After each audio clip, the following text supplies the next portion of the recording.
안녕하세요. 저는 서울에 사는 30대 후반 여성입니다. 결혼을 한 지는 이제 3년 정도 되었고, 아직 아이는 없어요. 남편도 저도 이른 나이에 한 결혼은 아니다 보니 지금 다들 아이를 간절하게 기다리고는 있습니다. 병원을 주기적으로 다니는데 지금 남편 쪽에 문제가 있는 것 같다는 이야기를 들은 지 얼마 되지 않은 상태예요. 그동안 시어머니가 저를 참 많이 구박했거든요. 아이를 못 가지는 게 다 제 탓이라면서 말이죠.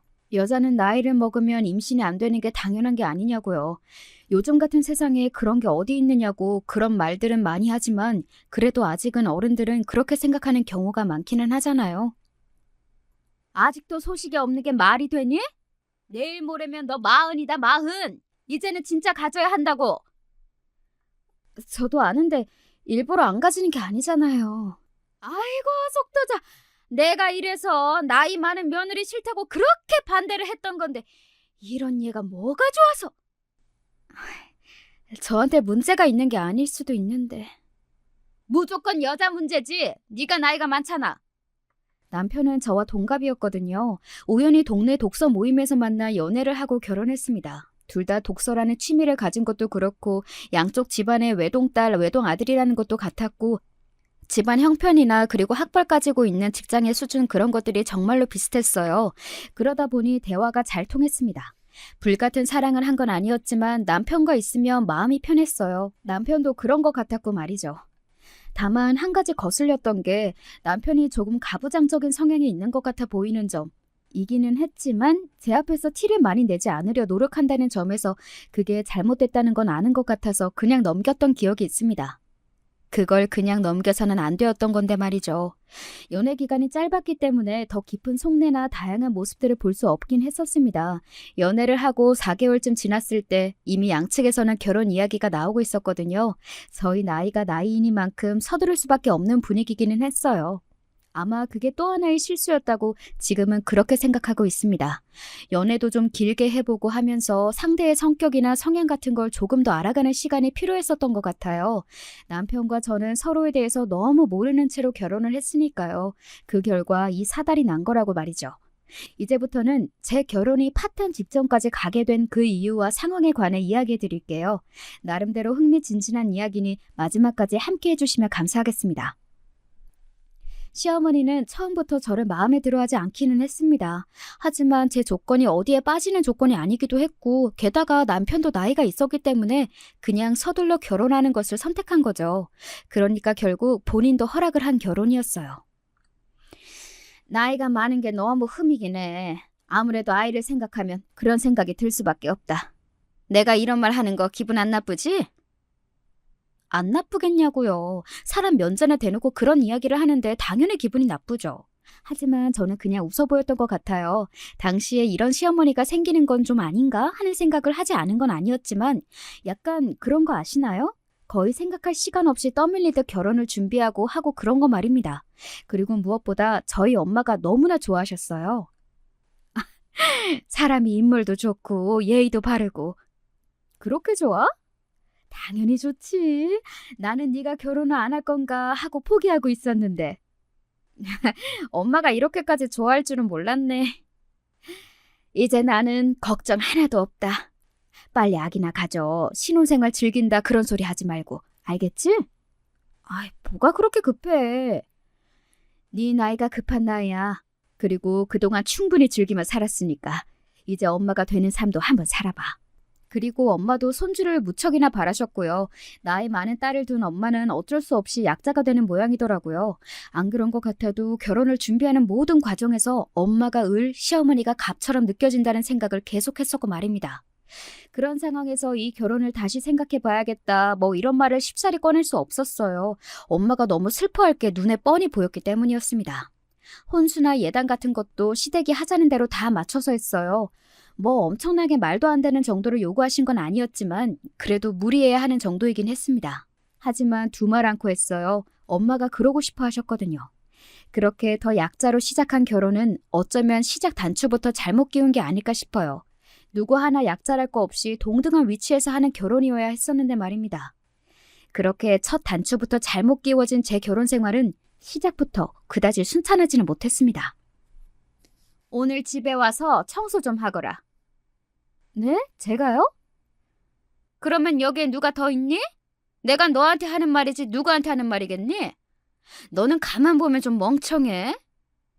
일이 있어서 그럴 수 없다고 말하면 세상 모든 일은 너만 하니?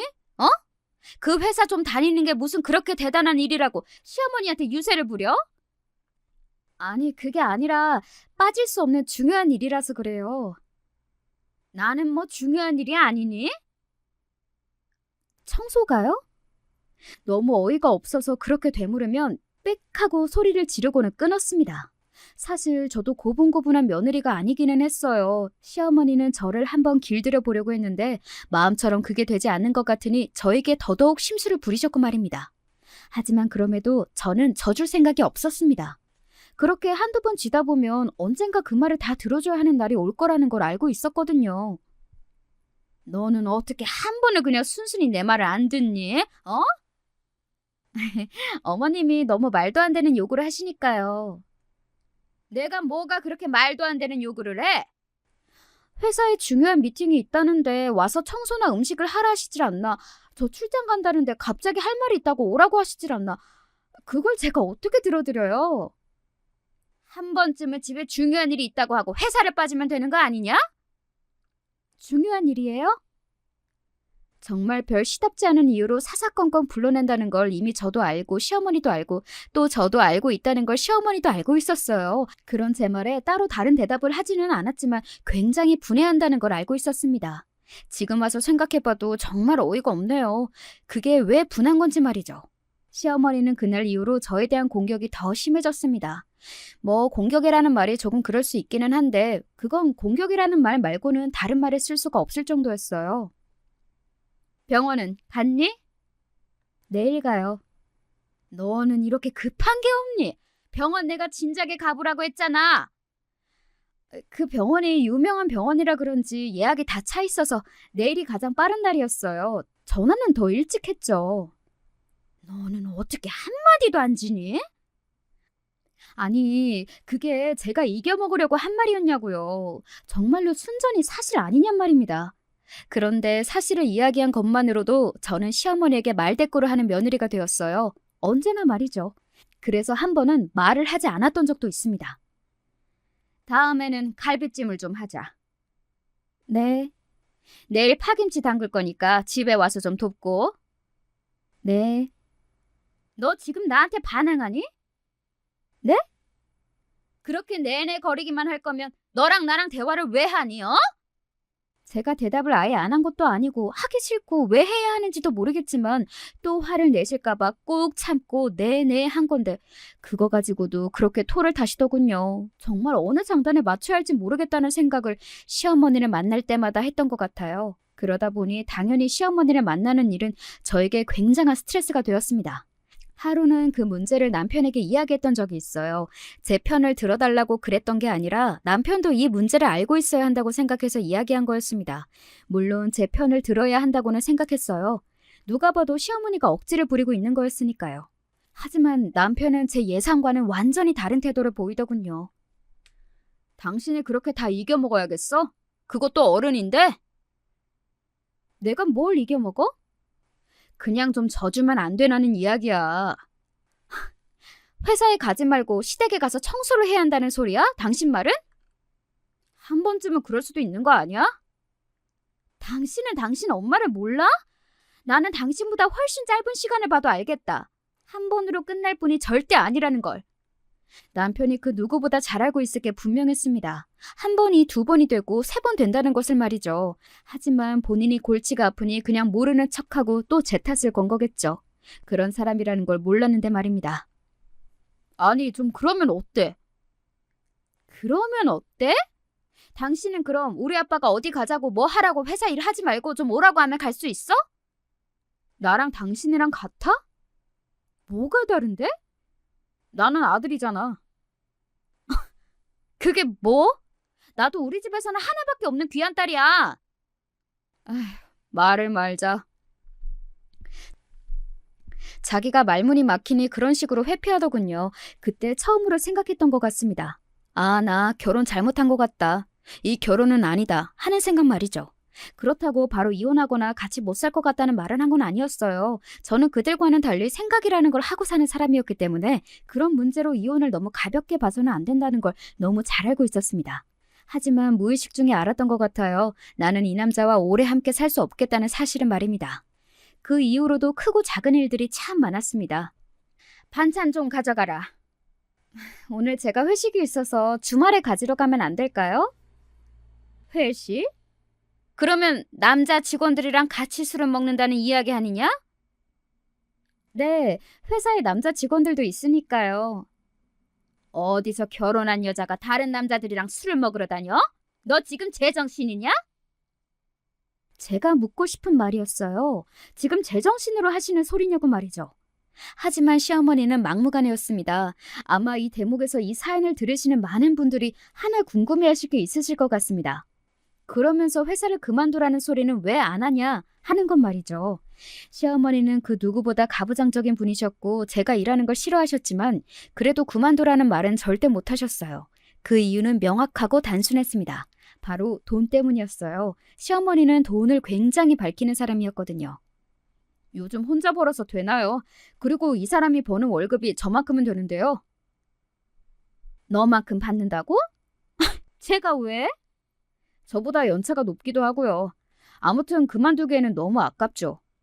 한번 그만뒀으면 하는 뜻을 넌지시 보이셨다가 남편에게 그 말을 듣고 나서는 그만두라는 말은 안 하셨거든요. 대신 이런 요구를 하시기 시작하셨습니다. 나 용돈 좀 다오. 지난주에 보내드린 걸로 아는데. 다 썼으니까 하는 말 아니겠니? 너는 말이 왜 그렇게 많니? 달라면 줄 것이지. 그리고 돈도 많이 번다는 얘가 시어머니 용돈을 그만큼밖에 안 줘? 어?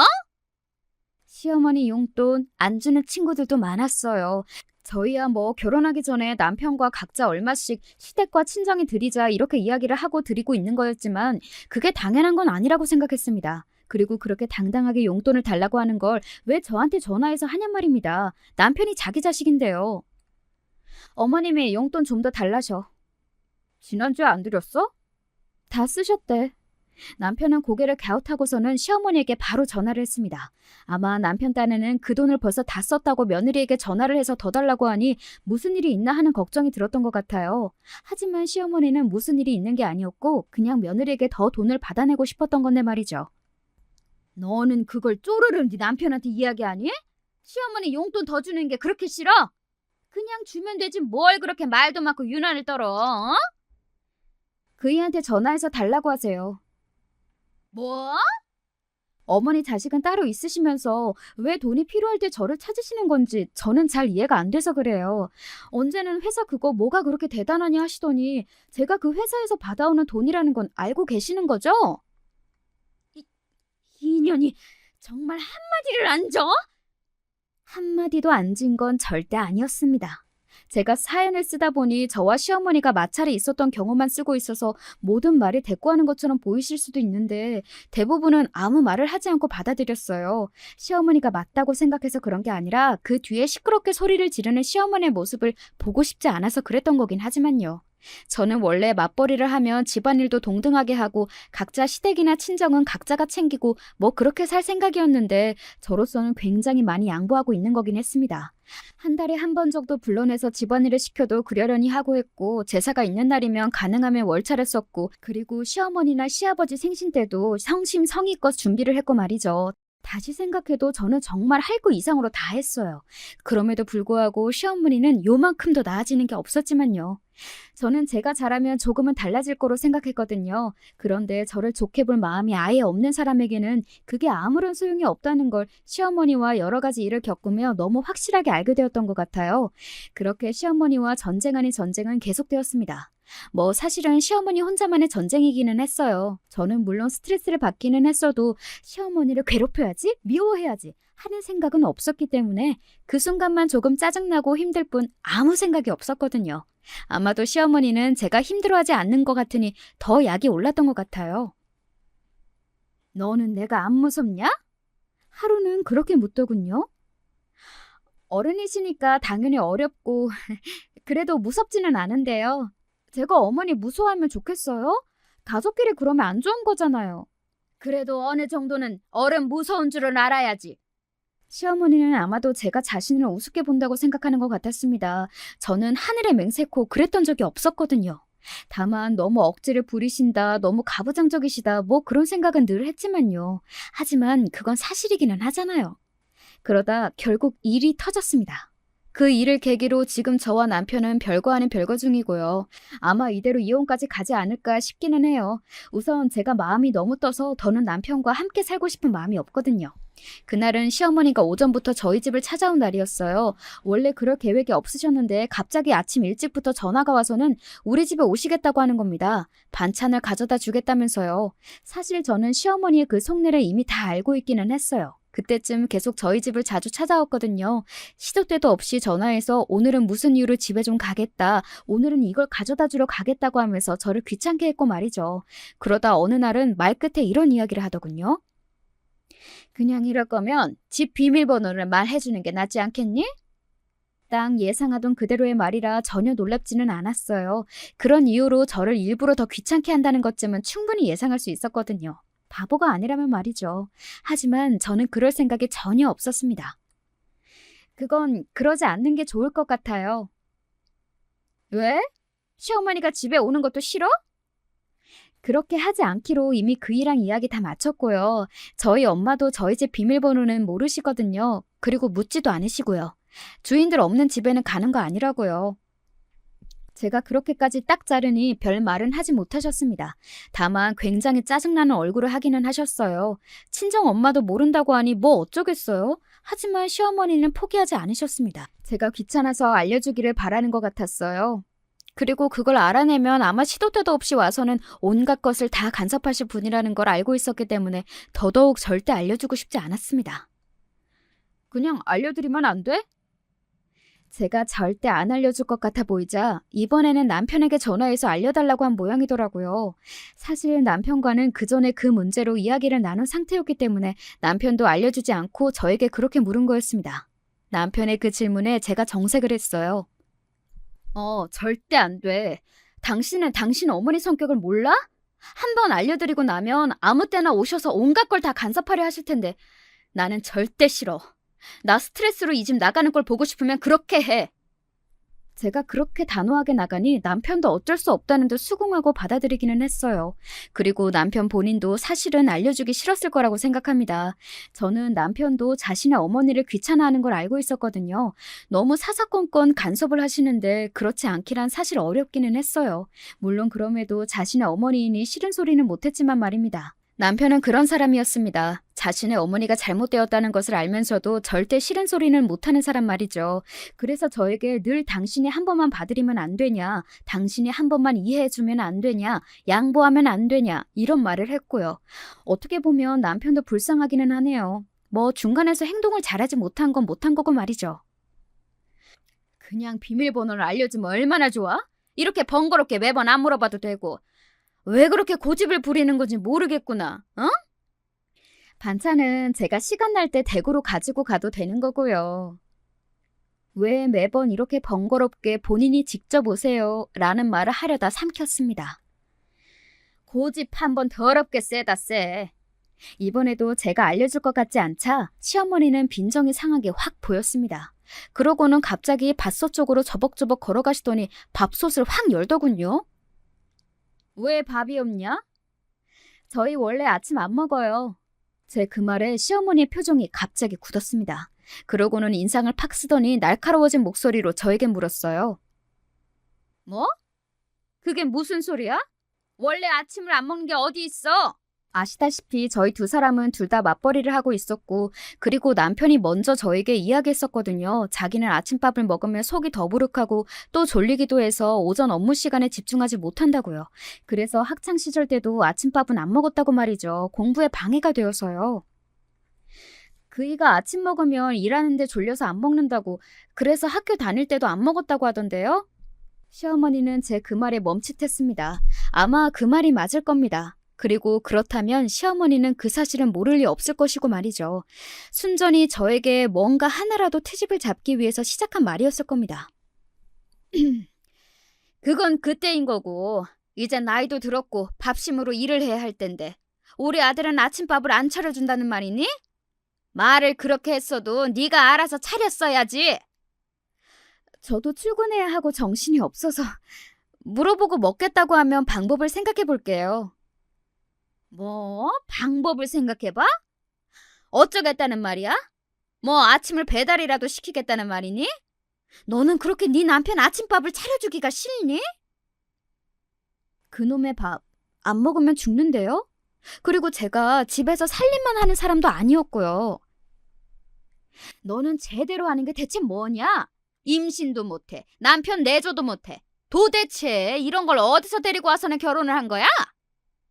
아니 어머니, 저도 일을 하러 가고. 야! 시어머니가 버럭하고 다시 소리를 크게 질렀습니다.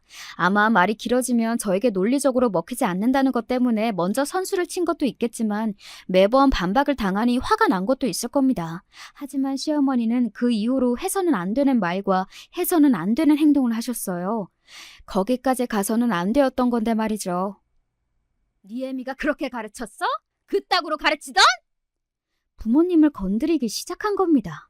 저는 그건 해서는 안 되는 거라고 생각하거든요. 여기서 저희 엄마 이야기가 왜 나와요? 너 배워먹은 게 하도 없는 것 같아서 하는 말이다. 왜? 원래 자식이 못하면 부모가 욕먹는 거 몰라? 내가 안 봐도 화나다. 비디오야. 자식이라고 오냐 하고 그냥 내버려뒀으니 이렇게 애가 되먹지 못하게 자랐지. 제가 그 말을 듣고 인상을 팍 썼습니다. 그럴 수밖에 없는 말이잖아요. 너 지금 인상 썼니? 어?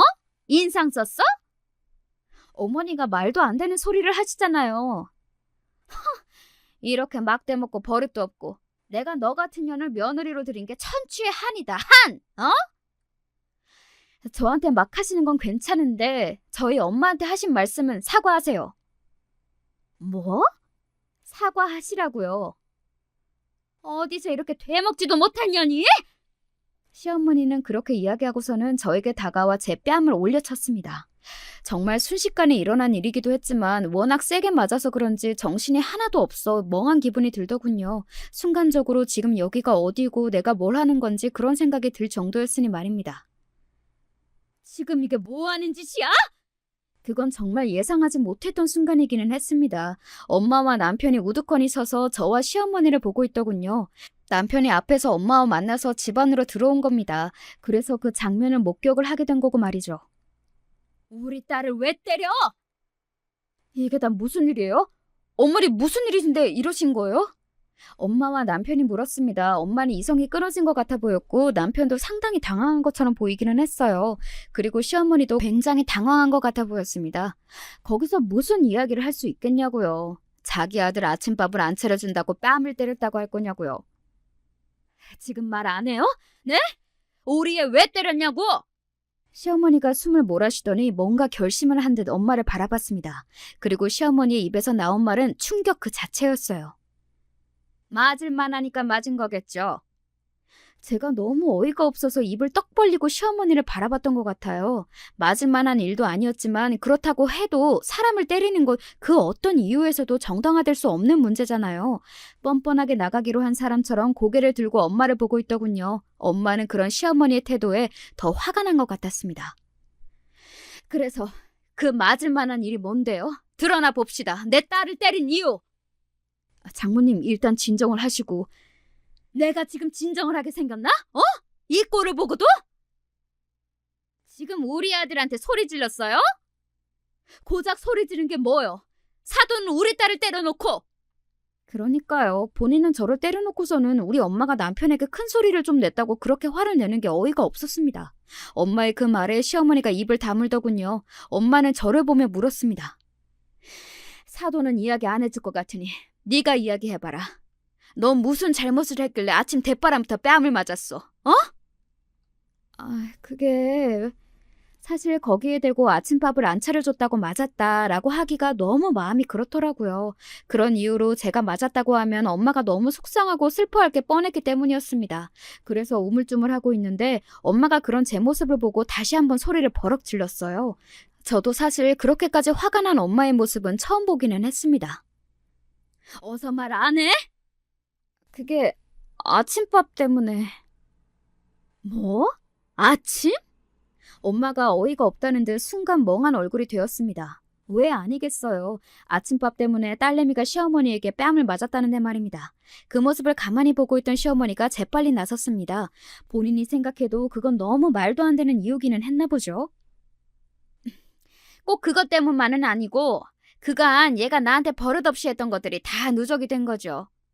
그때였어요. 남편이 조용히 이 이야기를 했습니다. 근데 나 원래 아침 안 먹는 거 어머니도 아시잖아요. 하는 말 말입니다. 그 순간 저는 저도 모르게 웃음이 나올 뻔했고 시어머니의 표정은 사정없이 구겨졌어요. 자신의 아들이 그런 말을 한 거니 그걸 뭐라 할 수도 없고 말입니다. 그러니까 지금 먹지도 않는 아침밥을 안 차렸다고 우리 딸을 때리신 거라는 거죠? 그니까 그뿐만 아니라 그동안이고 나발이고 일부러 우리 애 때리려고 핑계 맞는 거 맞잖아요, 그럼! 엄마는 그렇게 소리를 버럭 지른 다음 저를 바라보고 이렇게 말했습니다. 짐 싸. 어? 집에 가게 짐 싸. 이제 여긴 네 집 아니야. 장모님. 자네는 중간에서 자네 어머니가 저렇게 유난을 떨고 난리를 칠 동안 뭐 했나? 내가 몰랐으면 모를까. 나는 이런 집안에 내 딸 더 이상 못 두니까 그런 줄 알게. 조만간 이혼 서류 보낼 테니 도장 찍고. 남편은 엄청나게 당황해 어찌할 바를 모르는 듯 굴더군요. 그리고 시어머니는 그런 저와 엄마의 모습을 잠시 멍한 얼굴로 바라보다가 이내 팔짱을 꼈습니다. 그리고 얼굴을 치켜들고는 이렇게 말하더군요. 그러면 누가 겁내요? 나도 이런 며느리 싫어. 나야말로 반갑네. 뭘 기다려요? 당장 서류 가지고 오세요. 당장 도장 찍어줄 테니까. 어머니 왜 그러세요? 너는 조용히 못해? 엄마가 그런 시어머니를 가만히 보더니 픽 하고는 웃었습니다. 그러고는 이렇게 이야기했어요. 엄마의 그 말에 시어머니의 안색이 눈에 띄게 굳었습니다. 이혼 서류는 당신 아들한테 보내는 거고 당신한테는 다른 거 보낼 건데? 우리 딸 괴롭히고 폭행한 거에 대한 피해 보상을 받아야겠으니까. 뭐래요? 당신 고소할 거라고, 폭행으로. 시어머니는 눈에 띄게 당황해하는 게 눈으로 보였습니다. 엄마는 그런 시어머니를 비웃듯 보고 웃다가 이렇게 말했어요. 내가 당신 가만 안 둬. 내 딸 앞에 무릎 꿇고 빌게 할 거야. 알아? 그리고 제 손을 붙잡고 그 집을 나왔습니다. 그리고 저는 그날 이후로 지금까지 친정에서 지내고 있습니다. 이혼했냐고요? 물론 서류는 남편에게 보냈어요. 하지만 아직 남편이 도장을 찍어주지 않았습니다. 남편은 이혼을 받아들이려 하지 않았거든요. 중간에서 시어머니만 우스운 꼴이 된 거죠. 저 같은 며느리 필요 없으니 당장 서류 가지고 오라고 하셨는데 말입니다. 내가 이제는 중간에서 잘할게. 나는 당신이랑 이혼하기 싫어. 중간에서 잘한다는 말은 어머니는 나에게 아직 사과할 마음도 없고 앞으로도 그렇게 할 것 같다는 말이잖아? 그렇잖아요. 찾아와서는 앞으로 그러지 않겠다고 하는 것도 아니고 말입니다. 사과하러 와서 정말 진지하게 잘못했다고 해도 돌아갈 생각이 없었는데 그럴 마음도 없어 보이는 것에 더 화가 많이 났던 것 같아요. 그래서 시어머니에게 하려고 했던 소송도 진행을 하기로 했습니다. 그리고 얼마 지나지 않아서 그 소식은 시어머니 귀에도 들어간 것 같았고요. 전화가 와서는 만나자고 하더군요. 나를 고소하면 정말 끝장나는 거 알지? 너는 이제 절대 내 아들이랑 다시 같이 못 살아. 어느 아들이 자기 엄마를 고소한 여자랑 살아? 시어머니의 그 말에 저도 모르게 웃음이 나왔던 것 같아요. 시어머니는 그런 저를 보고 인상을 확 찌푸렸습니다. 웃어? 저는 어머님이랑 다시 고부간으로 지낼 마음이 없는데요. 뭐? 이혼을 할 건데 다시 예전으로 못 돌아간다는 어머님의 그 말이 저에게 무슨 힘이 있겠어요. 저는 예전으로 돌아갈 생각이 없어요. 다시 돌아가서 어머니한테 들을 말 못 들을 말 들어가면서 나도 힘들게 일하는데 집안일에 거기다 시댁 집안일까지 다시 할 생각이 없다고요. 요 며칠 친정에서 지내다 보니까 거기가 지옥이었더라고요. 시어머니는 가만히 제 이야기를 듣고만 있었습니다. 하지만 표정을 보고 알 수 있었어요. 제가 꽤 단호하게 나와서 당황을 했다는 것을 말입니다. 시어머니는 가부장적인 사람이었고 나이 든 여자가 이혼하는 게 굉장히 큰일이라고 생각하는 사람이었어요. 그리고 본인이 그렇게 생각하고 있으니 저도 그렇게 생각할 거라 여긴 거였고 말이죠. 하지만 그렇지 않아 하니 당황한 거고요. 너처럼 나이 든 여자가 이혼까지 하고 이혼녀가 되면 다시 재혼하기는 힘들다는 건 모르니? 어디서 센 척이야? 속으로는 너도 무수하는 거 알아. 저는 정말 이혼할 생각인데요. 요즘 세상에 그게 흠이라고도 생각 안 하지만 그게 흠이라고 해도 그냥 평생을 혼자 살았으면 살았지 어머님 같은 시어머니와 잘 지낼 자신이 없어서요. 불행하게 결혼 생활 유지하는 것보다 혼자 사는 게 낫지 않을까요? 저는 그게 훨씬 나은 것 같은데. 시어머니는 제 단호한 표정과 말을 듣고는 뭐라 말해야 할지 모르는 사람처럼 한동안 어버버거릴 뿐이었습니다. 정말로 이혼할 생각인 거냐? 네. 나한테 소송도 걸 생각이고? 네. 무엇보다 엄마가 너무 화가 많이 나 있으셔서요. 말릴 생각도 없지만 말려지지도 않을 것 같아요. 그 말은 정말이었습니다. 저의 친정엄마는 정말 화가 많이 나 있었거든요. 아직도 그날 제가 시어머니에게 뺨을 맞는 장면을 생각하면 손이 부들부들 떨려오고 자다가도 벌떡 일어난다고 여러 번 이야기하셨으니 말입니다. 그리고 얼마 지나지 않아 시어머니가 다시 연락이 왔습니다. 나중에 남편에게 듣기로는 그 전까지만 하더라도 제가 정말로 이혼을 감행할 거라는 생각도 그리고 저희 엄마가 정말로 고소할 거라는 생각도 하지 않으셨던 모양이더라고요. 저를 만나고 와서 굉장히 불안해하셨다고요. 그 자리는 엄마와 함께 나갔습니다. 시어머니가 사과를 한다면 저도 받아야겠지만 엄마도 받아야 한다고 생각했거든요. 그날은 미안했다. 사부인도 그날 죄송했습니다.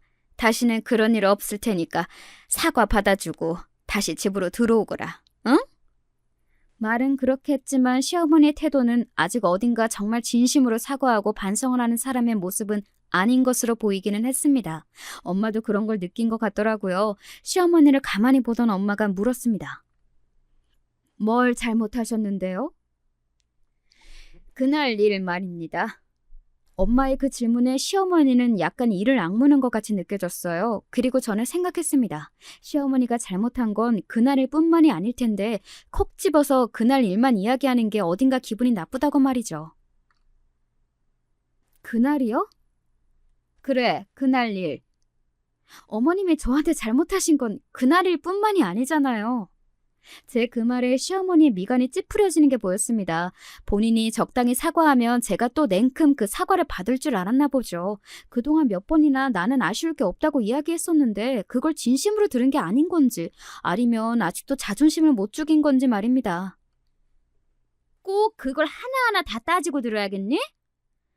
사과하러 오신 거 아닌 것 같은데요? 뭐?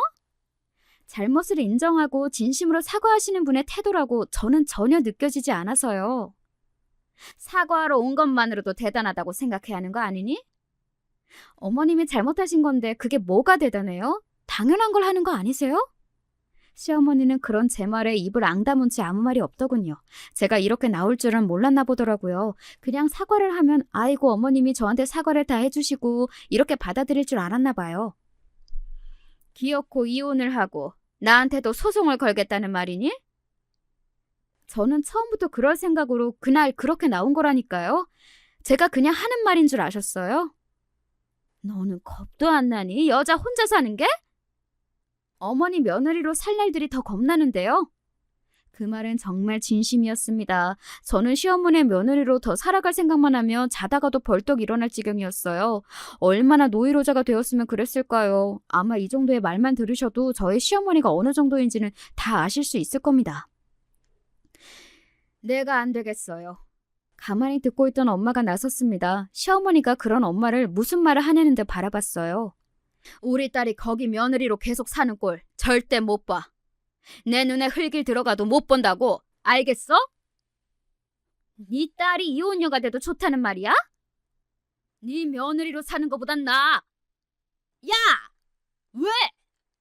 시어머니가 벌떡 일어나서 그대로 커피를 엄마의 얼굴에 부었습니다. 그리고 엄마도 마찬가지로 자신의 앞에 있던 커피를 시어머니에게 뿌렸어요. 지금 와서 하는 생각인데 시어머니는 아메리카노를 엄마한테 뿌렸고 엄마는 달달한 라떼였거든요. 그러니 저희 엄마가 이긴 거라고 생각이 드네요. 아무튼 그렇게 경찰까지 출동하고 나서야 사태가 종료되었어요. 어머니, 나는 더 이상 이런 애 며느리로 못 둔다. 그리고 이런 격 떨어지는 집안이랑도 사돈 못해. 누가 할 소리를 하는 거야 지금? 어머님들 그만하세요. 여기 경찰서입니다. 경찰서까지 와서도 계속 서류를 노려보며 싸움을 멈추지 않아서 모두의 구경거리가 되었습니다. 지금 생각하니 좀 부끄럽기는 하네요. 그때는 그런 생각이 없이 그저 시어머니가 기가 막히기만 했는데 말이죠. 저희 쪽 변호사가 경찰서로 와서 커피를 누가 먼저 부었는지 그런 것들을 확인했어요. 그리고 저희는 경찰서로 나올 수 있었습니다. 대리인이 대신 남았으니까요. 그렇게 저와 남편은 이혼 소송 중이에요. 남편은 끝까지 이혼만은 하지 못하겠다고 했거든요. 시어머니는 그런 남편의 태도에 섭섭해했다고 들었습니다. 아들이 본인 편을 들고 저에게 큰 소리라도 칠 줄 알았나 보죠. 어머니랑 연을 끊으라고 하면 그렇게 할게. 어머니가 그러겠대? 아니, 그러겠다고는 안 하셨는데. 당신은 어머님이랑 연 못 끊어. 그리고 어머님도 그렇게 당신 내버려 두실 분이 아니고. 그냥 깔끔하게 우리 둘이 헤어지자. 남편은 그럼에도 이혼을 할 수는 없다고 버티고 있지만 말입니다. 그리고 엄마와 저는 굉장한 소식 하나를 더 들을 수 있었어요. 시어머니가 저희 엄마와 저에 대해서 굉장히 안 좋은 소문들을 퍼뜨리고 다닌다는 소식이었습니다. 아마도 저희 모녀의 평판을 떨어뜨려서 자신의 소송을 유리하게 진행해 보려고 생각하는 것 같다는 이야기를 변호사에게 들을 수 있었어요. 물론 너무 허술해서 그런 증거들까지 다 남기고 있었지만 말입니다. 그래서 저희는 모욕죄까지 더했습니다. 소송을 하나 더 걸었어요. 그리고 그 소식은 머지않아 시어머니에게 다시 들어갔고 시어머니는 또다시 저를 찾아오셨고 말이죠. 네가 정말 미쳤구나. 소송을 하나를 더 걸어? 그러게 왜 주변에 그런 말을 하고 다니셨어요? 무슨 말? 모녀 사기꾼이라는 등 사실은 우리 집 돈도 훔쳤다는 등 하면서 헛소문 퍼뜨리고 다니셨잖아요? 제 그 말에 시어머니는 멈칫하기는 하더군요. 내가 그랬단 증거 있어? 있으니 소송을 준비하는 거겠죠? 제 그 대답에 실시간으로 표정이 굳어가는 시어머니 얼굴이 정말 우스웠습니다. 그렇게 금방 들통이 날 짓을 대체 왜 하느냐고요. 멍청해도 정도가 있는 거라는 생각이 들더군요. 그리고 남편이 찾아왔습니다. 남편은 이제 포기를 한 듯했어요. 더 이상 이 관계는 다시 붙일 수 없다고 생각하는 것 같았습니다. 뭐 실제로 그렇기도 했고요. 이혼하자. 내가 위자료든 재산 분할이든 해달라는 대로 다 해줄게. 어머님이 그러라고 하셔? 지금 상황에서는 그런 말 못하시지. 마음에 안 드셔도.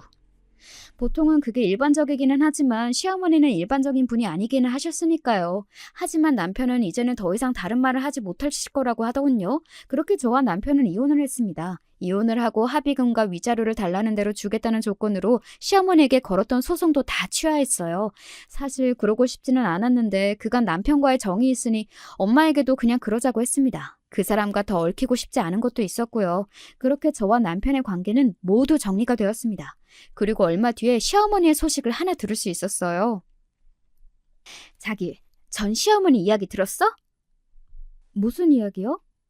새며느리 보고 싶다고 유난이라는 유난은 다 떨고 다니는 모양이던데 재산은 얼마나 있어야 하고 얼굴은 어떻고 키는 어떻고 그리고 나이에 정말 깐깐하게 다 말하고 다닌다고.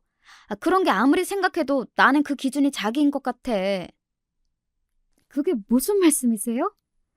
자기보다 나아야 한다는 거지. 자기보다 어리고 돈 많이 벌고 예쁘고 그런 거. 아직도 저를 놓지 못하고 그러시고 다니는 모양이었습니다. 그러다가 상대방 쪽 사람에게 별 대단한 집안도 아니면서 더럽게 따지고 든다고 한 소리를 듣고서는 그 상대방과도 머리채를 잡고 싸웠다고 말이죠. 그런 일까지 있었으면서 아직도 그놈의 좋은 며느리를 포기하지 못하시는 걸로 봐서는 아마 시어머니는 평생 돌아가실 때까지 저렇게 사시지 않을까 싶어요. 언젠가 한 번은 남편이 저에게 이런 말을 한 적이 있거든요. 나는 이제 결혼 안 할 거야. 어머님 때문에? 어머님은 변하실 것 같지 않고 나는 이 일을 다시 겪을 생각이 없으니까. 그니까 당신이 이긴 거야, 우리 어머니한테. 뭐 시어머니를 이겨먹기 위해 시작한 건 아니기는 했지만 그 말을 들으니 체중이 조금 내려가는 듯 싶기는 하더라고요.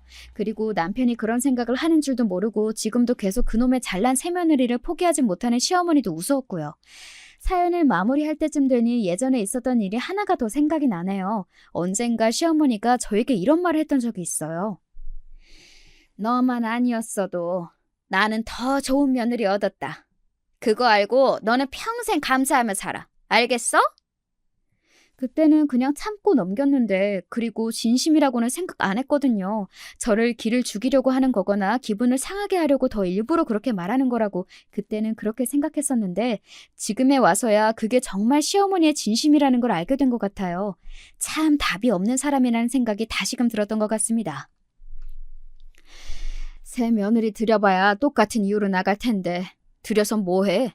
물론 소문 그렇게 난 집에 딸 주는 멍청한 여자도 없겠지만 엄마 말대로 시어머니의 그 행패 아닌 행패는 아는 사람들 사이에서 소문이 다 나 있는 상황이기는 했거든요. 그런 집안에 갈 미친 여자가 어디 있냔 말이죠. 게다가 시어머니의 마음에 차는 여자면 더더욱이요.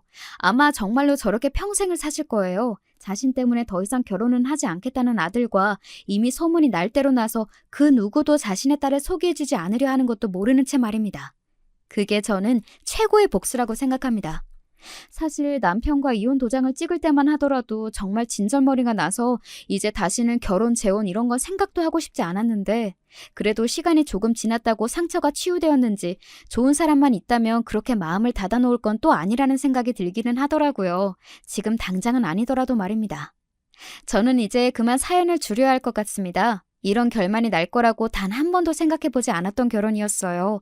저는 잘 살 줄 알았거든요. 뭐 다들 그렇게 생각하고 결혼을 하겠지만 말이죠. 마지막까지 제 사연 들어주셔서 감사합니다. 늘 건강하세요.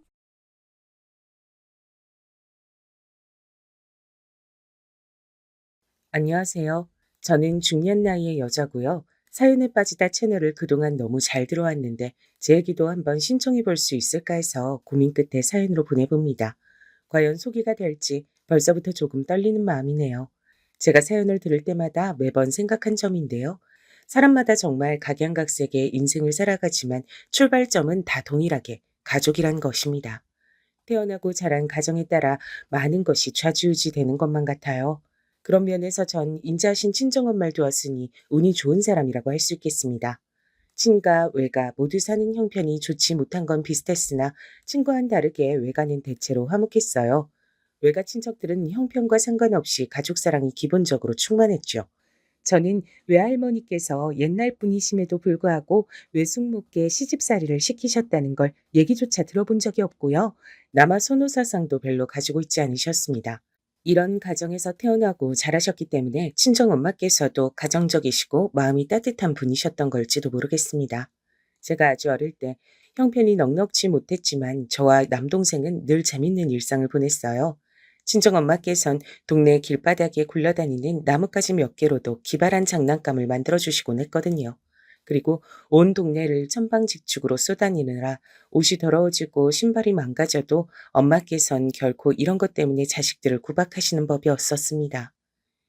윤정이, 윤석이, 너희들도 옷 소매며 바짓단 죄다 이렇게 망쳐놨어? 아이고, 못 살아. 이 개구쟁이들을 대체 어쩌나 싶은데. 그래, 뭘 어쩌겠어. 내가 자식들을 건강하고 활발하게 낳아놓은 죄라고 생각하며 참아야지.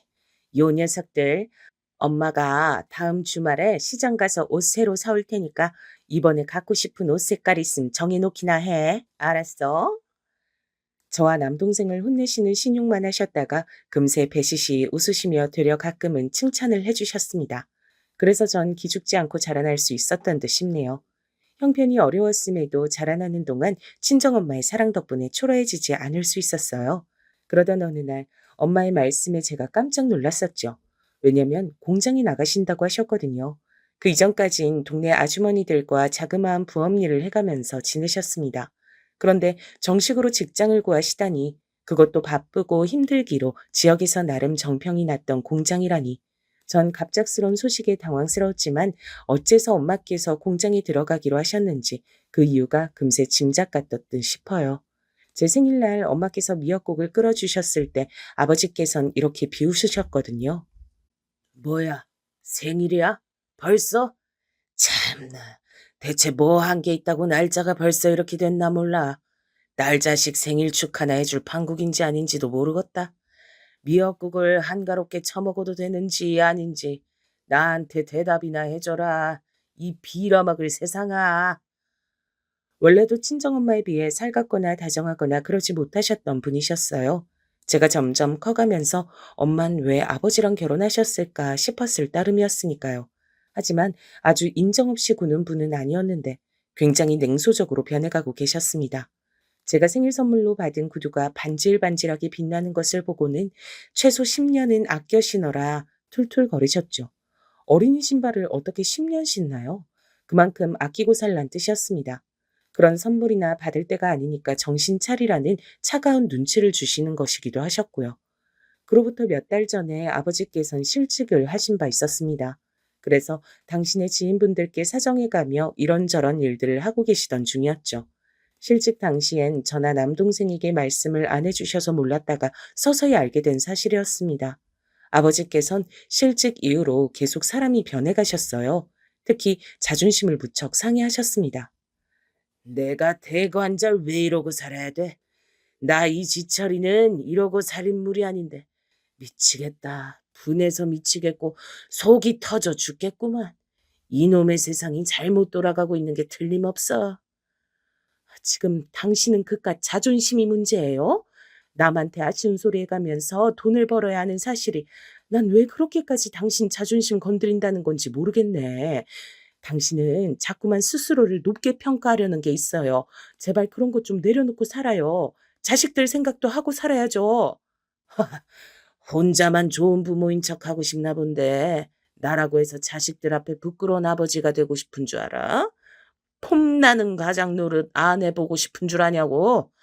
저 자식 위하는 사람이니까 내가 지금 어떻게든 아등바등거리고 있는 건데 내 노력을 우습게 알지 마. 그리고 나는 절대 이렇게 살 인물이 아니니까 어디 한번 두고 보자고. 부모님께선 아무 소득이 없는 언쟁을 종종 벌이시곤 하셨죠. 그게 다 아버지의 실직 이후부터였습니다. 엄마께서 마음을 다잡으라며 몇 번이고 간절한 말씀을 아버지께 드리곤 하셨지만 별로 소용이 없었어요. 사람의 마음가짐이 그러한데 어떻게 겉으로 표가 안 날 수 있겠나요? 처음엔 아버지를 좋은 마음으로 도와주고자 하셨던 지인분들도 점차 거리를 두기 시작했던 겁니다. 고마워할 줄 알기는커녕 적반하장으로 태도가 불퉁한 아버지에게 다들 실망을 느끼셨던 거죠. 시간이 갈수록 아버지께선 자식들보다 술병들을 가까이 두시는 분이 되셨고 걸핏하면 실직당한 회사의 욕이나 당신의 지인분들 험담을 몇 시간 내리넘게 늘어놓으셨습니다. 나에게 이런 모욕들을 줘? 아, 그냥 내가 찾아가서 불 지르고 나도 그냥 이 세상 미련 없이 떠나련다. 술주정은 무섭게 느껴지기만 했습니다. 제발 그만 좀 하라며 엄마께서 말리시는 날은 분위기가 더 험악했죠. 아버지께서 지금 나를 우습게 하냐며 공포스러운 윽박지름, 손에 잡히는 온갖 살림살이 던지기, 주먹질, 발길질 가리지 않고 해대셨으니까요. 남동생은 무서워 떨다가 우는 경우가 태반이었어요. 저보다 동생이 타고나길 기질이 예민했던 듯 싶습니다. 집안 분위기가 매일 그러하니 스트레스가 심했던 남동생은 몇 번 오줌을 지르기도 했어요. 그걸 아신 아버지께선 혀를 차며 혼을 내셨었죠. 뭐? 오줌을 지러? 나 이지철이의 아들이? 야 임마, 너는 사내 자식이 왜 이렇게 나약하냐? 너 이래서 나중에 뭐가 되려 그러냐? 네 앞길이 어두울 게 훤하구나 훤해. 그리곤 저를 향해 누나가 되어가지고 남동생 쥐잡듯이 하고 길을 누르고 지내서 이렇게 된 것 같다고 크게 혼을 내시는 것이 정해진 수순이었습니다. 자식들한테 제발 그러지 말라고 엄마께서 호소를 해보셔도 아무 소용 없었죠. 그렇게 저희 집에서 친정아버지께선 어느새 안 계시는 것만 못한 분으로 여겨지고 있었습니다. 여러분 중에서도 혹시 이렇게 집안을 망치는 부모님을 두셨던 분이 계실까요? 자식이 엇나가면 그 집은 골치 아픈 집이 되지만 부모가 엇나가면 그 집은 비극 그 자체가 되는 듯 싶습니다. 제가 중학교 때 아버지께선 드문드문 일용직을 전전하셨죠. 그러다 하필 현장에서 크게 다치시는 일이 생겼고요. 얼마나 친정 아버지께서 당신의 처지를 비관하며 세상 욕을 하셨는진 상상에 맡기겠습니다. 이런저런 상황이 맞물려 친정엄마께선 다니던 공장을 그만두셨고 그때 저희 가족은 멀리 이사를 갔어요. 더 적은 돈으로 살기 괜찮은 동네였죠. 그리고 그 주변에서 외가의 먼 친척분께서 식당을 여신 지 몇 개월 정도 됐을 무렵이었습니다. 엄마를 직원으로 써주시기로 얘기가 됐죠. 식당이 초반에 자리 잡지 못하고 조금은 어수선한 분위기 속에서 운영이 되고 있었는데 그때 발을 들이게 된 엄마께선 일이 없으면 찾아서라도 하셨습니다. 손님 한 분 한 분에게 진심 어린 서비스를 제공하셨고요. 아직 식당이 안 바쁘다고 전 알고 있었는데 엄마께서 항상 피곤해져러 귀가를 하시기에 왜 그렇게 일을 자청해서 하시는지 궁금했는데 엄마께서 이렇게 말씀하시는 걸 듣고 제가 속으로 감탄을 했었네요. 내가 딱 가서 보니까 굳이 나를 안 써도 되는 상황이었더라. 그리고 사람을 굳이 뽑아야겠음 나 말고 식당 일에 도 같은 경력자 쓰는 게 더 낫겠지. 그걸 첫눈에 알아차렸기에 더 열심히 해야겠다고 난 마음 먹었어. 나는 혈연이라는 인맥으로 일자리를 얻었으니 남들보다 기본적으로 2배, 3배는 더 열심히 해야 분위기도 맞춰질 것 같더라고. 엄마께서 사장님 내외의 먼 친척이라는 걸 이상하게 밝힌 적도 없건만 같이 일하시는 분들이 은연중에 다 알고 계셨더라 하더라고요. 그래서 엄마께선 업장을 위해 더욱 최선을 다하셨던 겁니다.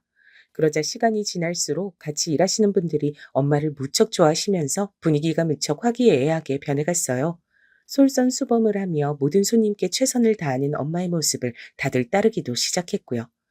만족하고 돌아간 손님은 단골 손님이 되어 다시 재방문을 했고 아름아름 소문이 나기 시작했습니다. 어느새 식당은 주말 같은 때에는 문전성시를 이루어서 대기를 했다가 입장해야 하는 곳이 됐어요. 엄마께선 노력을 인정받으셨고 홀을 진두지휘하는 역할을 맡게 되셨습니다. 그만큼 급여도 더 받게 되셨죠. 이렇듯 엄마께서 눈코 뜰 새 없이 바쁘게 지내는 동안 아버지께선 반대로 허송세월을 보내셨습니다. 마누라가 설쳐대니 내 자리는 아예 없어졌네. 설쳐대는 암탉 때문에 내가 설 자리가 없어졌어. 술을 찾으시며 그렇게 황당한 소리나 하며 지내셨죠. 일하시던 현장에서 다치셨던 달인 병원에서 분명히 건강관리에 신경 쓰면서 꾸준히 재활운동을 해줘야 한다는 당부가 있었지만 아버지께선 게으르게 사시느라 그걸 따르지 않으셨습니다. 술을 그렇게나 드시면서 다리가 왜 이렇게 안 낫냐 불만을 품으셨으니 그 앞에서 정말이지 드릴 말씀이 없었네요. 옛날에 제법 건실하셨던 모습은 이제 온데간데 없어진 아버지. 가장 역할을 하느라 매일 바쁘게 사시며 만성 피로를 달고 사시는 엄마. 이 두 분을 대신해서 제가 남동생을 챙기며 지냈습니다. 자랄수록 성격이 소심하고 유약해졌거든요. 교우 관계에 있어서도 문제를 겪는 듯 했어요. 제가 매일 남동생 밥 챙겨주고 교복 빨래해주고 학교 생활 물어봐주고 전 고등학생이었는데도 남동생 챙기느라 정신이 없었습니다. 심지어는 학부모 상담에서 남동생 차례 때 부모님을 대신해 제가 참석하는 총국도 벌어졌었네요. 남동생이 절 많이 의지했어요. 그리고 아버지를 기피했죠. 약해 빠진 얼굴 좀 봐라. 너는 사내 자식도 아니야. 어떻게 이지철이의 아들이 그거밖에 못할 수가 있냐? 이게 말이나 되냐? 어느새 술주정에서 꼭 빠지지 않게 된 것이 남동생을 깎아내리는 것이었거든요. 가끔은 욱하셔서 술병을 휘두르고는 하셨죠. 전 남동생 앞을 가로막기도 했었고 아버지의 다리에 매달려 빌기도 했었습니다. 제가 아니었다면 진작에 본인은 가출했을 것 같다고 남동생이 그랬죠. 그만큼 아버지와 한 집에 사는 건 너무나도 고역이었어요. 저도 세상 비관만 입에 달고 사시는 아버지 때문에 갑갑해서 매일같이 목이 졸리는 기분이 들었지만 남동생을 위해 그리고 매일 땀 흘려 일하시는 엄마를 위해 태어난 척 꿋꿋하게 버텼습니다. 저희 남매의 당시 공통점은 엄마께 절대로 힘들단 소리를 안 하는 것이었죠. 파김치가 되신 채로 귀가하시는 엄마를 향해 웃는 얼굴을 보여드리고 싶었기 때문입니다. 집에 돌아오신 엄마를 웃게 하는 건 저희 남매였고 울게 하는 건 아버지셨습니다. 어느 날 자정이 넘었는데 잠이 오지 않았던 때 저처럼 엄마께서도 깨 계셨고 모녀가 두런두런 대화를 나눴는데요. 엄마께선 당신도 사람이기 때문에 어쩔 수 없이 가끔은 복잡한 생각이 들곤 하신다며 고백하셨어요. 식당이 위치가 그래서 그런가 다른 지역에도 종종 넘어와 들르는 손님들이 많이 있는데 요즘 불륜 커플들이 그렇게 나오더라. 불륜 나들이 할 때 들르기 좋은 식당이라고 소문난 건지 어쩐 건지. 네? 불륜 커플이요? 아마 산이 근처에 많으니까 그런가 봐요. 근데 엄마는 딱 보면 불륜 커플인지 감이 오는 거예요? 처음엔 몰랐는데 자꾸 보니까 알겠더라. 나뿐만 아니라 같이 일하는 언니 동생들도 다 똑같이 말해. 불륜하는 것들은 이상하게 맞박에 불륜 중이라고 적혀 있는 것처럼 보인다고 말이야. 근데 엊그젠 나한테 얼마나 황당한 일이 있었던 줄 아니? 불륜 남녀 두 쌍이 아주 정답게 넷이서 앉아있는 테이블에 내가 서빙을 갔는데 운전대 앉아보니까 얼큰하게 술을 마신 그 여자들이 나한테 그러더라. 그렇게 열심히 일만 하지 말고 식당 밖을 벗어나서 넓게 보고 많이 놀러 다니래. 남자 하나 잘 물으래. 그럼 돈 걱정 없이 살 수 있을지도 모르는 노릇이고 일단 생활에 활력이 돈다고. 인생 뭐 있냐고 나한테 막 그러더라. 친정엄마께선 깔깔 웃는 그 불륜 커플들 앞에서 그저 표정을 굳히곤 마셨대요. 별로 상대도 안 해주신 거죠. 근데 다른 직원분이 바로 직후에 그 테이블에 서빙을 가셨다가 왜 우리 홀 매니저한테 그런 농담을 하시냐. 남편 복 없어서 자식들 홀로 건사하느라 애가 끓는 분이신데 불난데 기름 붓지 마시라. 이렇게 괜한 말씀을 얹어 놓으신 겁니다.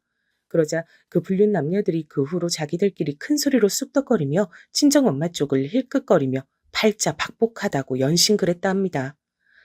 아휴, 그러거나 말거나 불륜하는 이상한 사람들이 떠드는 소리 한 귀로 듣고 흘려버림 될 일인데 갑자기 내 귀에 이런 소리가 딱 꽂히는 거야. 그게 뭐였던 줄 아니? 자식들 참 불쌍하다. 결혼 잘못한 여자 하나가 자기 자식들 인생까지 망치는구나. 바로 이거였어. 거기까지 말씀하시곤 친정엄마께선 울컥 차오른 숨을 삼키시며 얼른 주무시러 가보셨죠. 제 앞에서 보이고 싶지 않은 모습을 얼른 숨기신 거죠. 이틀 뒤 엄마께선 저에게 그때 새벽에 내가 실언했다고 하셨고 전 기억도 안 난다며 태어난 척 굴었으나 제 가슴에 그 내용은 이미 박힌 뒤였습니다.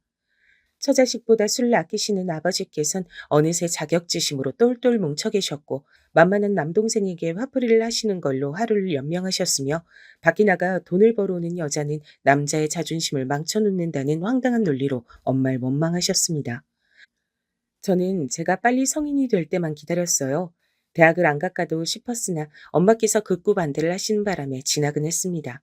대학 다니며 틈틈이 알바를 했고 여전히 집안일, 아버지의 수발과 남동생 관리는 저의 몫이었죠. 대학 졸업할 때 드디어 숨통이 트이는 기분이 들었습니다. 아버지를 제외한 세 식구만 오붓하게 사이좋게 잘 살면 될 것 같았어요. 근데 신의 농간처럼 제가 취직하자마자 아버지께서 심근경색으로 쓰러지셨습니다. 그날도 술을 사러 집을 나서셨다. 가슴을 부여잡고 고통을 느끼신 뒤 그렇게 되신 거죠. 심장은 물론이고 간도 다 망가져 있었어요. 병원에 실려가신 아버지께선 영영 퇴원하시 못하신 채 2달 뒤 세상을 뜨셨습니다. 일련의 과정들이 너무나도 순식간에 벌어져 눈으로 쫓을 새도 없이 휙휙 지나가 버렸죠. 미치도록 허무했습니다. 고작 이런 끝이라니. 갑자기 인생 자체가 너무 허망한 것으로 느껴지더군요. 내내 아버지의 존재에 깊은 애증을 품고 있던 남동생은 심적으로 너무 크게 방황을 해서 급하게 대학에 휴학계를 내고 쉬어야 했습니다. 가장 괜찮아 보였던 인물은 남겨진 저희 세 가족 중에 엄마셨죠. 이렇게 떠날 사람이었다니. 사람의 앞날과 운명은 결코 예측할 수 없는 법이란 생각이 드네. 이렇게 더 망하게 떠날 거, 오래오래 천수도 누리시지도 못할 거, 왜 그렇게 가슴속에 부정적이고 나쁜 감정들만 품다 떠나셨는지. 인간 대 인간으로서 그 인생이 참 안타깝게 느껴져. 허심탄회하게 말씀하신 엄마를 보며 전 의지가 됐습니다. 엄마만 계시다면 그 어떤 미래가 펼쳐져도 의연하게 이겨낼 수 있을 것만 같았어요. 저희 남매가 세상에 태어났을 때부터 늘 한결같으셨던 분이었습니다. 힘들고 괴로울 수밖에 없는 순간들이 찾아와도 늘 따스한 마음씨를 잃지 않으셨던 분이었고요. 남동생이 얼른 마음을 다잡기만을 기다리면 될 것 같았어요. 퇴근하고 싶지 않았죠. 나약하다는 비난의 소리를 하도 들어온 남동생이었기에 빨리 기운 차리라고 하기보단 가만히 내버려두는 쪽이 더 도움이 될 것 같았어요. 그런 고요한 일생을 보내고 있었습니다. 그래서 몰랐습니다. 엄마께서 미친 듯이 일에 빠져 계신 줄 미처 눈치채지 못했어요. 근데 언제부턴가 엄마께서 무척 고단해 보이셨고 안색이 어두워져 있고 피부는 푸석푸석했습니다. 왜 이렇게 식당 일을 오래 하시냐고 적당히 하고 퇴근 좀 하시라고 제가 그렇게 당부를 드려봤지만 그저 괜찮아 라는 대답만 하실 뿐이었죠. 너무 지나치게 일을 하고 계셨습니다. 오죽하면 제가 식당에 들어봤을 때 직원분들이 다들 저를 잡고 엄마 좀 살펴라고 하셨습니다. 제 심장이 철렁 내려앉았어요. 이젠 돈 때문에 하루하루 한숨 쉬면서 머리 싸매고 눈물 짓지 않아도 되는데, 안 그래도 되는데, 대체 왜 이렇게 일에 매달리시는지 답답하기만 했죠. 제가 너무 속이 답답해서 표정도 안 좋고 매번 한숨을 쉬니까 직장 동료가 집에 우환이라도 있냐 그러더라고요. 그래서 있다 그랬습니다. 골치 아픈데 해결책도 안 나오고 답답하다 그랬더니 자기 아는 사람이 심리상담센터에서 일을 하고 있는데 원하면 예약을 잡아주겠다 그랬어요. 태어나서 정신적으로 치료를 받아볼 생각은 한 번도 못 해봤는데 왠지 솔깃해서 그러겠다고 했습니다.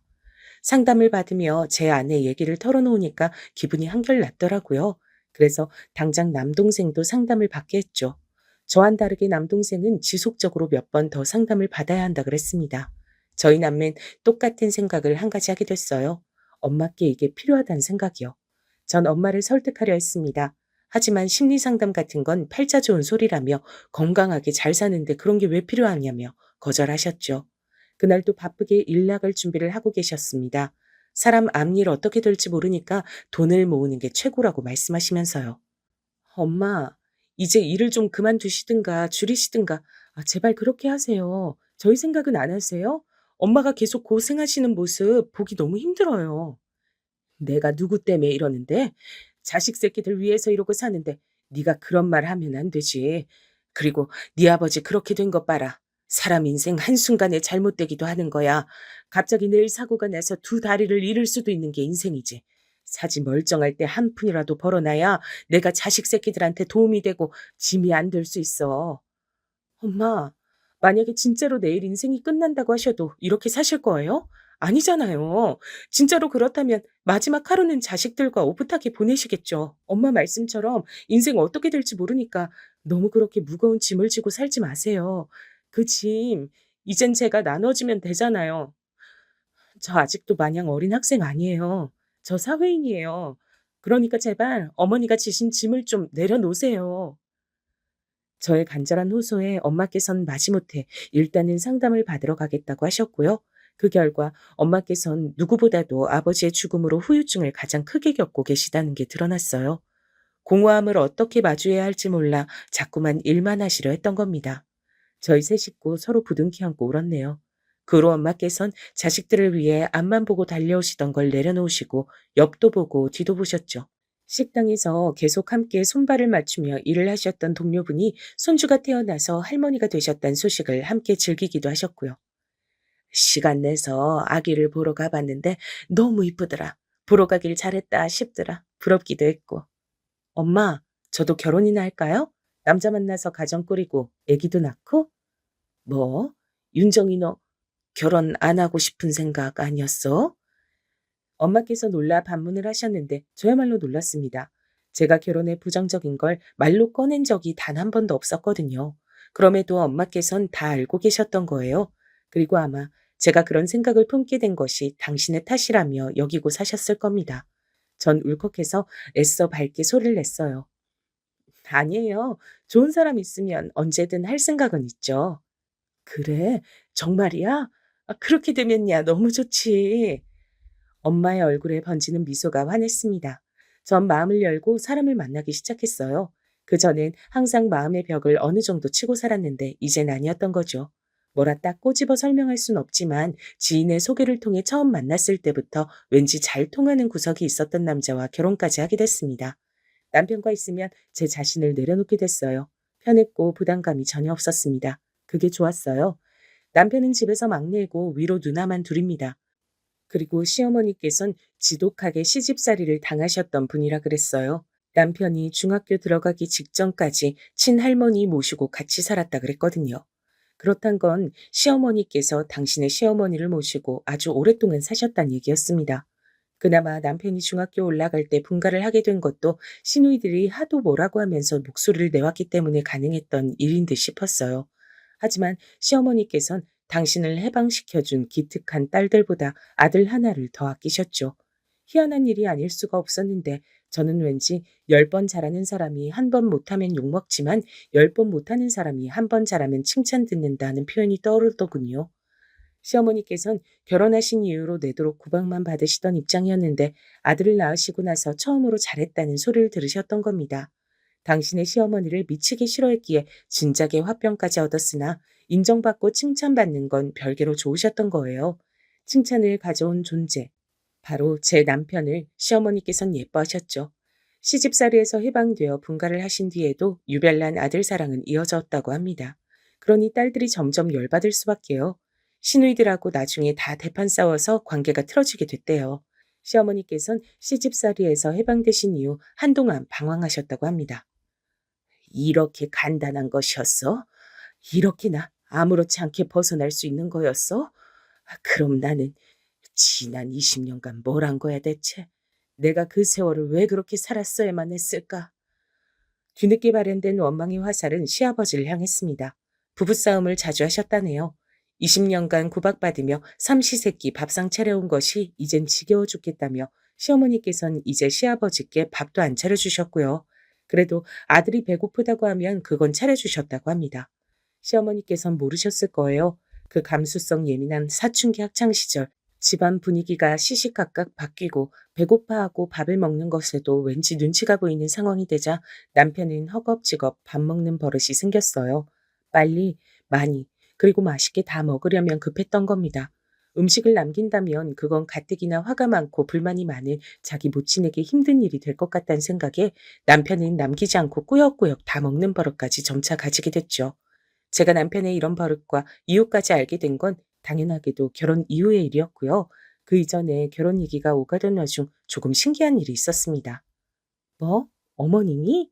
우리 엄마가 일하시는 식당을 잘 아신다고? 진짜? 어, 몇 번 가보셨다네. 내가 식당 이름 딱 말하자마자 되게 반가워하셨어. 잘 됐다고 생각했습니다. 왜냐면 시어머니께서 저를 별로 마음에 안 들어하고 계셨거든요. 귀한 아들을 허락해 주기엔 제 조건이 너무 별 볼 일 없다고 여기셨습니다. 남편이 워낙 저랑 결혼하고 싶다고 졸라대니까 자식 이기는 부모 없단 심정으로 마지못해 따라주고 계실 뿐이었어요.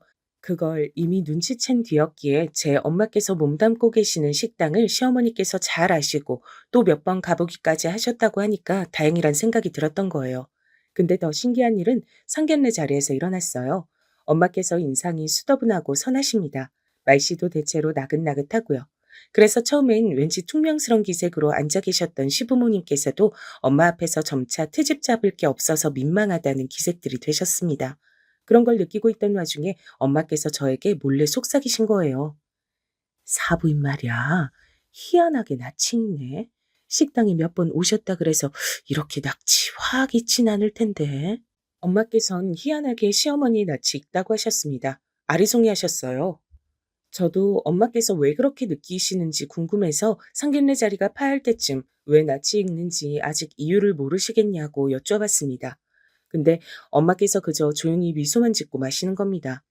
더 호기심이 일어 재차 여쭤봤지만 이번엔 고개를 살짝 가로저으셨어요.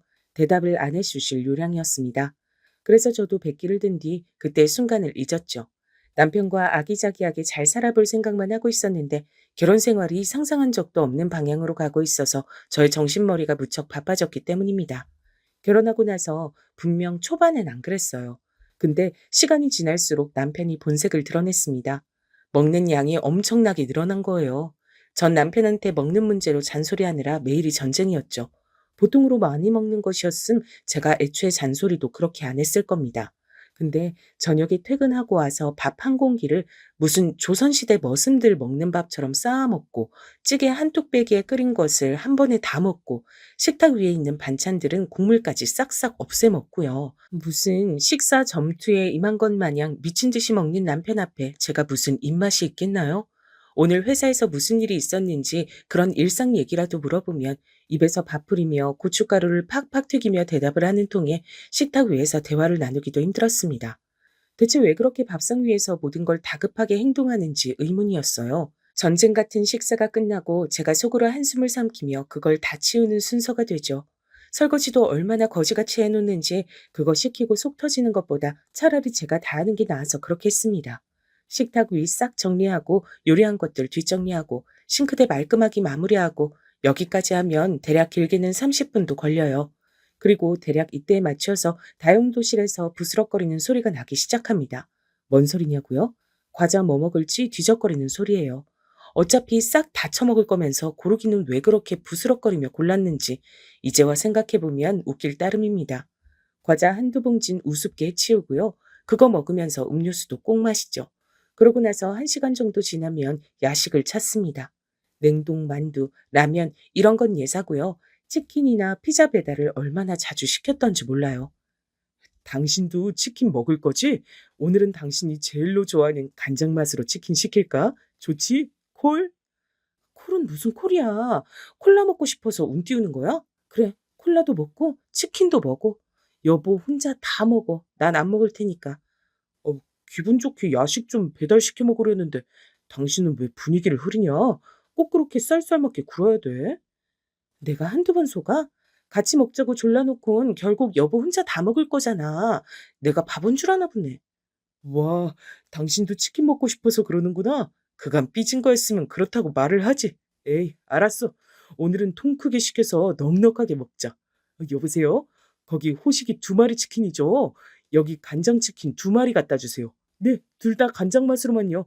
왜냐면 제 와이프가 너무 좋아하거든요. 와이프 주려고 지금 주문하는 겁니다.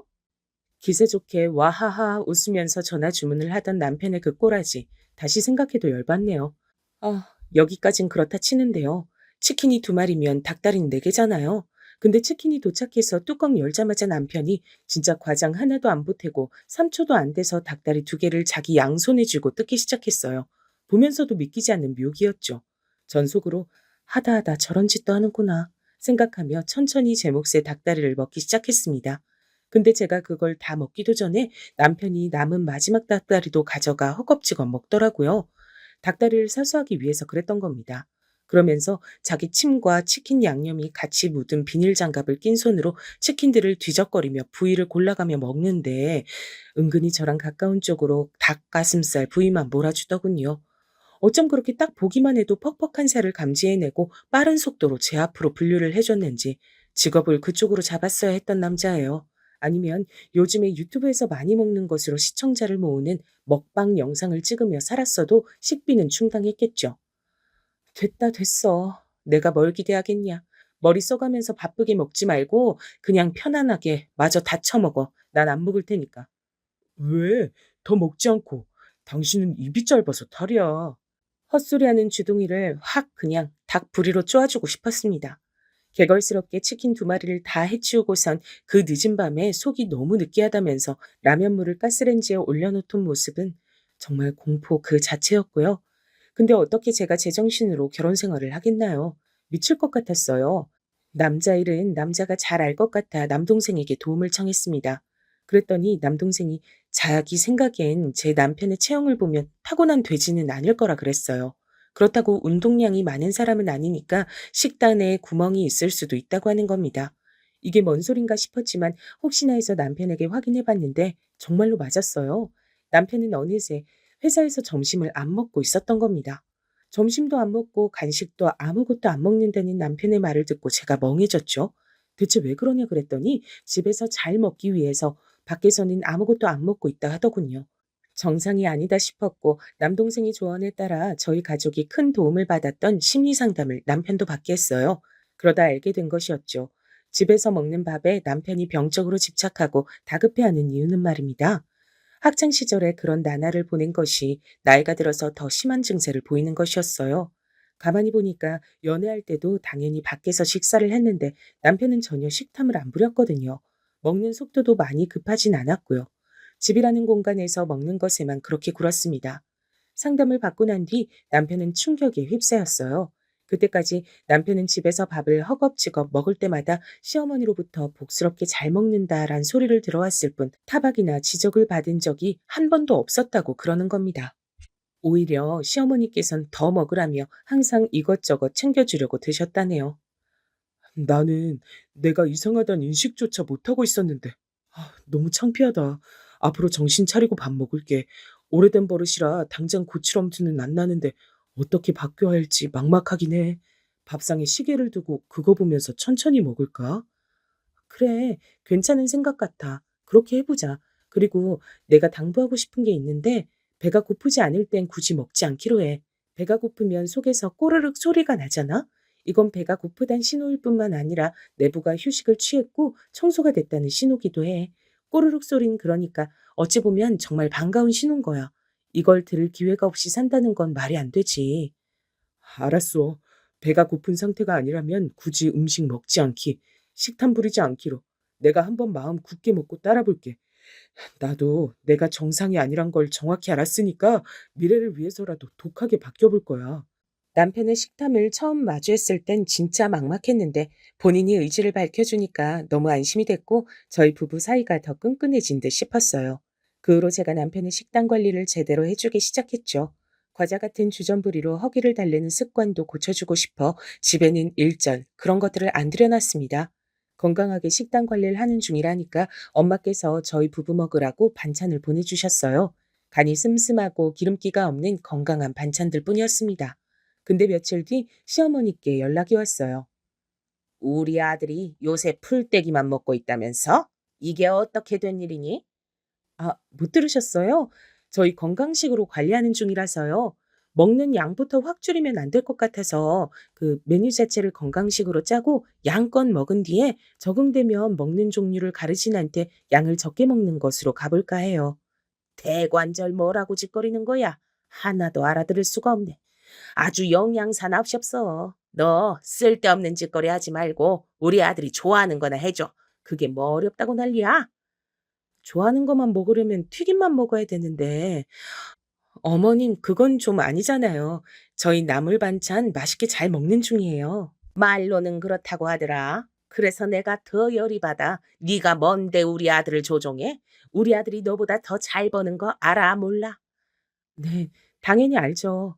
근데 뭘 믿고 까불어? 우리 아들을 제대로 꼬아내서 네 입맛대로 주무르고 살려는 모양인데 너 어디 두고 보자. 내가 가만 안 둘 테니까. 시어머니께서 표독스럽게 선언하시는 앞에 뭐라고 드릴 말씀이 없었습니다. 남편에게 이런 대화가 있었다고 그냥 고스란히 전해줬어요. 그랬더니 남편이 제가 보는 앞에서 바로 시어머니께 전화를 걸더니 이렇게 말했습니다. 아, 엄마 제발 오바 좀 하지 마세요. 창피하단 말이에요. 나 잘 지내고 있는데 왜 혼자 오바하셔? 미치겠네. 그랬더니 시어머니께선 이후로 잠잠하셨어요. 하지만 몇 주가 흘렀을 때 저녁에 쓰레기 버리고 잠깐 산책하던 와중에 전화를 받았습니다. 네가 이겼다고 생각하고 있겠지? 얄미운 년. 어머님 술 드셨어요? 취하신 것 같은데요. 닥쳐. 주제 파악하고 제발 고개 아래로 쳐박고 살아. 나도 그랬으니 너 역시 그래야지. 시어머니의 술주정까지 들어야 한다니 정신이 아득해졌습니다. 엄마께는 고지고대로 말씀을 못 드렸어요. 걱정하실까 그랬습니다. 이제 엄마의 인생엔 걱정, 근심 이런 게 제발 없었으면 했거든요. 그래서 시어머니와 잘 지낸다고 항상 그렇게만 말씀드렸죠. 하지만 실상은 잘 지내고 있지 못했습니다. 남동생이 슬슬 결혼 얘기를 입에 올리고 있을 때였어요. 그 얘기를 듣고 제가 누나로서 당연히 힘을 실어주고 싶었습니다. 일단 결혼 준비하려면 이것저것 돈 들어갈 때가 많을 테니까 500만 원을 보내줬어요.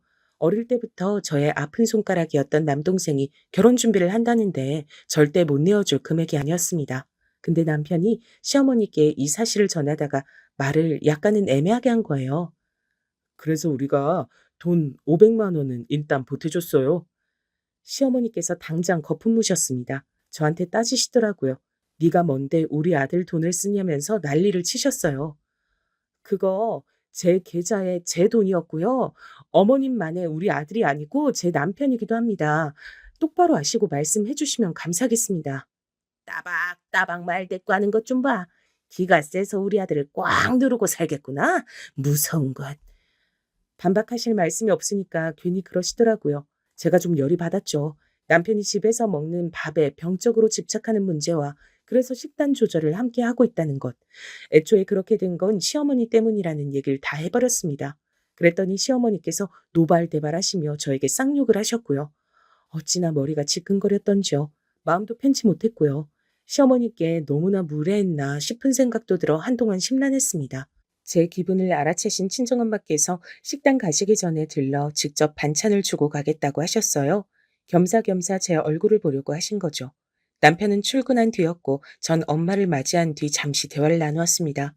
별 고민은 없고 너무 행복한 결혼 생활이라서 이 행복이 깨질까봐 그게 걱정이라고 그렇게만 말씀을 드렸어요. 그러자 엄마께서 안심하며 웃으셨고요. 이제 가보시겠다며 겉옷을 찾을 때였습니다. 현관 벨소리가 들리더니 이내 문을 쾅쾅 두들기는 소리까지 났어요. 어리둥절해서 확인해보니 시어머니셨습니다. 어머님, 연락도 없이 이 시간에 웬일이세요? 왜? 내가 못 올 때 왔니? 아니면 찔리는 게 너무 많아서 그러니? 네? 둘 다 아니에요. 대체 무슨 일로 이러시는지 모르겠네요. 몰라? 몰라? 너, 우리 아들한테 오늘 아침밥 차려줬어? 안 차려줬어? 너 오늘 휴가라면서 하루 종일 판판히 놀 일밖에 없는데 아침에 밥 하나 차리는 게 그렇게나 힘들던? 아, 그게 어젠 저희가 간만에 야식을 먹어서요. 속이 살짝 부대끼는 것 같아서 아침밥은 건너뛰었습니다. 또. 네가 영양사야 뭐야? 네가 어디서 감히 건방지게 내 앞에서 선생질을 하려고 들어? 어차피 근본 하나 없는 집안의 씨인 것을 내가 뻔히 다 아는데 창피한 줄도 모르고 고상한 척을 해? 이 발칙한 년! 시어머니께선 크게 외치신 뒤 제 뺨까지 치셨습니다. 순식간에 벌어진 일에 제가 당황하고 있던 바로 그때였습니다. 친정엄마께서 빠르게 다가오시더니 그대로 시어머니의 뺨을 치셨죠. 헉, 사돈? 여기 와 계셨어요? 지금 이게 뭐 하는 짓이에요? 시애미가 며느리 교육하고 있는데 어딜 끼어드세요? 교육은 무슨, 듣자하니 시집살이 호되게 당하며 사셨다던데 당한 만큼 똑같이 갚아주고 살고 싶어서 근질근질 하신 것 뿐이겠죠. 내가 역시 이럴 줄 알았지. 근본이 더러운 사람이라 절대 괜찮은 시어머니가 되지 못할 것 같았는데 역시나였어. 뭐라고요? 근본이 더러워? 이 모녀가 쌍으로 미쳤나? 친정엄마께서 그렇게 싸늘하게 구시는 것을 처음 봐서 제가 놀랐습니다. 그리고 발작하시는 시어머니를 떼어놔야 일이 크게 안 번질 것 같았어요. 그래서 억지로 시어머니를 돌려보냈습니다. 엘리베이터를 타시면서도 가만히 안 두겠다고 중얼거리며 씩씩거리셨죠. 엄마께선 피식 웃으셨습니다. 나야말로 댁을 가만히 안 둘 거야. 윤정아, 이젠 네 시어머니 되는 저 인간의 진면목을 밝힐 때가 온 것 같구나. 전 제가 잘못 들었나 싶었습니다. 진면목이라니. 그런데 정말 엄청난 사실이 감춰져 있던 거였어요. 시어머니께선 바로 친정엄마께서 일하시는 식당에 불륜 상대와 몇 번 오셨던 겁니다. 엄마를 향해서 불륜을 권하던 미친 손님이 바로 시어머니셨어요. 근데 당사자는 항상 술에 취해 있었기 때문에 엄마를 정확히 기억하지 못하셨던 거죠. 엄마께선 시어머니의 정체를 금세 알아차리셨지만 제 평온한 결혼 생활을 위해 함구하는 쪽을 택하신 거였습니다. 그런데 더 이상 그럴 필요가 없다고 하셨어요. 엄마께서 일하시는 식당엔 정말 각양각색의 손님들이 다 오갔고 지역 일대의 소문을 물어나르기엔 최적의 장소였습니다. 며칠이 지났을 때 시아버지의 귀까지 들어갔으니 말입니다. 불륜을 저지르고 다닌 것이 소문나자 시어머니께선 얼굴을 들 수 없게 됐고 지인들과 가지시던 모임에서도 다 쫓겨나셨어요. 심지어는 30년 지기 동창 모임에서도 쫓겨나셨다고 하니 말 다 했죠. 시어머니께서 다시 옛날처럼 시아버지께 길을 못 펴고 사셨으며 진작 대판 싸운 지 오래였던 시누이들도 다 외면을 하는 바람에 손 내미실 곳도 없었습니다. 게다가 남편 역시도 시어머니가 아니라 제 편에 서는 걸 택했어요. 엄마하고 있으면 내가 바보가 되는 기분이에요. 이제 결혼도 했는데 더 이상 바보가 되는 건 사양입니다. 결혼하고 나서 인생 최고로 안정적인 기분을 느끼고 있으니까 제발 엄마가 끼어들지 마셨으면 해요. 내가 너를 어떻게 키웠는데 바람 몇 번 피운 것 가지고 내가 이렇게나 외면받고 혼자가 돼야 돼? 이런 법이 세상에 어딨니? 시어머니께서 울분을 터뜨리셨지만 소용없었습니다. 그리고 저에게 그동안 미안했다며 이제 사이좋게 잘 지내보자고 하셨지만 전 남편의 뜻에 따라 제 행동을 정하겠다는 대답을 드려서 시어머니를 환장하시도록 만들어드렸습니다. 우여곡절은 많았으나 어쨌든 지금은 평탄하게 잘 지내고 있는 것 같아요. 이게 다 친정 엄마 덕분이란 생각입니다.